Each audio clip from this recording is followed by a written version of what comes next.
31. janvārī 16. Preļu kultūras namā notiks svinīga Latgales gada balvas pasniegšanas ceremonija.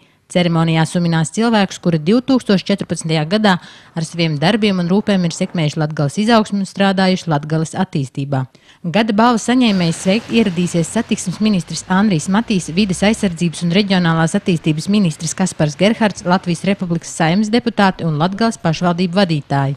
Šī pasākuma iniciatori un organizatori ir jauniešu sabiedriskā organizācija Asmu Latgalīts. Jaunieši ir pārliecināti, ka Latgalē ir jāzina un jālepojas ar saviem cilvēkiem, kas neskatoties uz problēmām un ikdienas grūtībām, paliek uzticīgi savai dzimtenei. Biedrības Asmu Latgalīts biedri ļoti bieži satikās ar cilvēkiem Latgales, un viņi saprot to, ka mums ir daudz ļoti cilvēku, kuri strādā, un mēs viņiem gribētu kaut kā pateikties, uztaisīt kādu nomināciju, un lai viņiem iedotu par to balvu, lai viņi varētu atcerēties, ka viņi mums ir noderīgi. Gunita Vanaga norādīja, ka nebūtu pareizi salīdzināt Latgales gada balvu ar Latgaliešu kultūras gada balvu Boņuks. Tie ir divi dažādi projekti, kuri savā starpā nekonkurē, uzsver pasākumu organizatori. Mēs saprotam, ka ir tāda arī ceremonija kā Boņuks, bet viņi vairāk apbalvo sfērā kultūras, bet mēs gribam visās pārējās sfērās.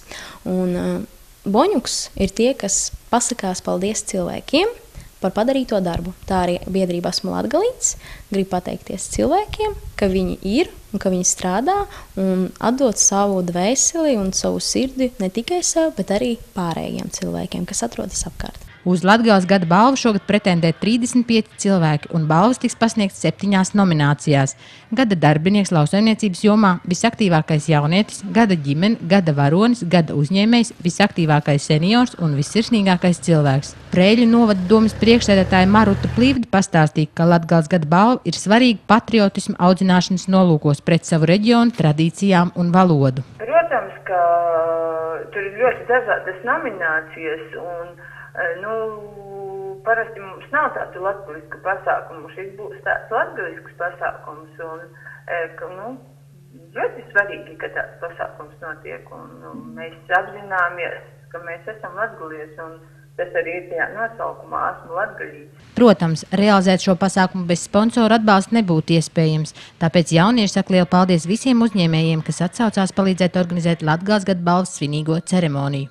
Ļoti liels paldies par to, ka mums ir daudz uzņēmēju Latgalē, kas atsaucās biedrībā Asmu Latgalīts uz Latgales gada balvu pasniegšanas ceremoniju. Un īpaši gribam pateikt paldies TV.com, Latvijas maiznieks un Cija Antaris. Jauniešu organizācija Asmu Latgalīts aicina reģionu iedzīvotājus uz svinīgo Latgales gada balvas pasniegšanas pasākumu.